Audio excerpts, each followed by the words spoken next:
In 2006, the United States, automobile manufacturers in the United States, and I'm not just including the big three, but also the transplants, produced about 16.5 million automobiles.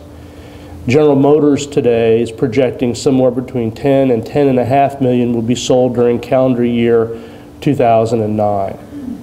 And that's a dramatic, obviously a dramatic decline, about a 40% decline in light vehicle sales in the United States.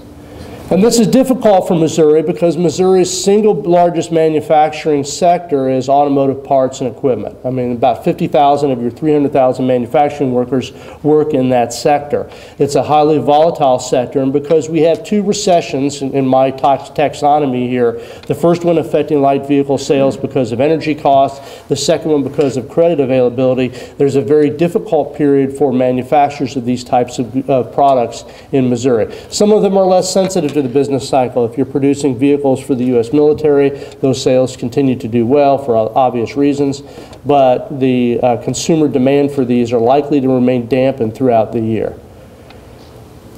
The good news for Missouri is that your second largest manufacturing industry is in food services.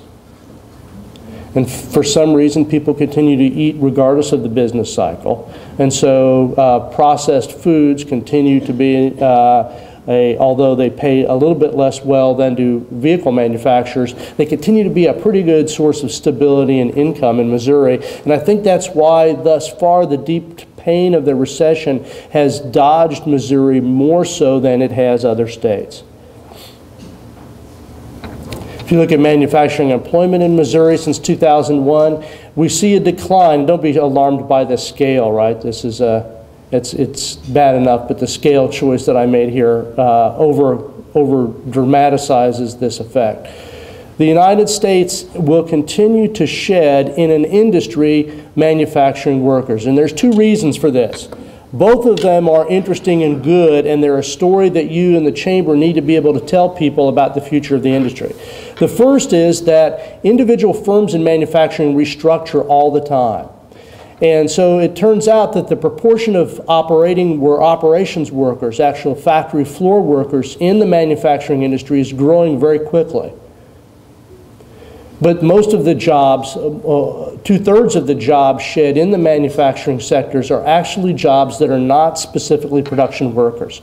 So manufacturing industries and manufacturing firms are losing non-core activities within their businesses. They're outsourcing business services, forecasting, healthcare, you name it. And so that the actual core number of production workers is not declining. A bigger part of the story is the robust growth and productivity in these sectors. What it now takes 250 or so Missourians to manufacture in terms of the dollar value in real goods and services today was manufactured by, took over 1,000 Missourians in the 1960s. So productivity growth has been dramatic in this industry. What's going to change with this year's index and this year's recession? Manufacturing is going to continue to be weak nationwide. How much weaker it goes is a matter of speculation. My guess is that it's not going to get a lot weaker. It's just going to stay like it is throughout much of the rest of the year. I like to tell people that the formal models that economists use, we write these, we sit around and impress people at cocktail parties with the number of equations that we write. We build these big models, and most of them tell us that the recession is going to be over either at the end of this quarter or sometime in second quarter of 2009. But here's the kicker. A recession is over the day after the worst day of the recession. So the recession could formally be over next month or the month after that, or certainly I think by April or May. And there's actually some glimmering signs out there. Retail sales rose in January after a 7-month decline, which is about the longest decline we've seen since 1982. And in Indiana, all those factories that shut down for a month in January, from early December to early January, they're back up, and almost all their suppliers are now operating again. So there are some sort of underlying signs that when these wise economists at the National Bureau of Economic Research meet, that the recession might be called over. It just won't feel like it. You know, imagine when you have a cold it starts getting better for a long time. Well, I think this one's going to get better for a very long time. The degree of difficulty that Missouri will experience is going to be directly related to what happens in light vehicle sales. Your second, third, fourth, and fifth industries are far less sensitive to the business cycle than your number one industry. So those 50,000 are about 1 in 6 workers in the manufacturing sector, who are about 1 in 7 of all of your workers, are going to hold the swing point for Missouri. And that's what you need to watch. So when you start seeing vehicle sales upturn, any sort of uptick in light vehicle sales, that signals in my judgment that things are going to look up. The question is, how long is that going to take?